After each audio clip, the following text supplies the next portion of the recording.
para todo aquel que busca, que pide y que confía, para todo aquel que ama. Cristo es la palabra definitiva de Dios a la humanidad.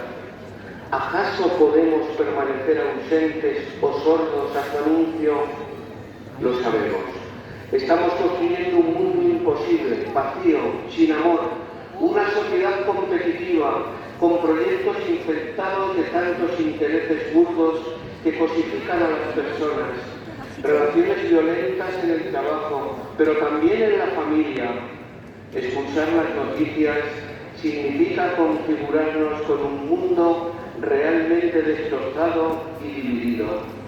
Y todo esto hace que nuestro semblante finalmente sea triste, desorientado, como el que está aguantando en supervivencia.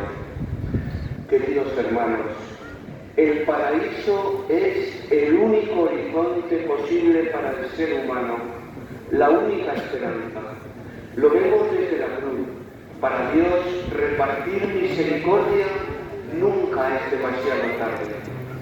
En la cruz realmente se resume toda la historia de la salvación. Aquí está nuestro Rey, actuando desde la cruz.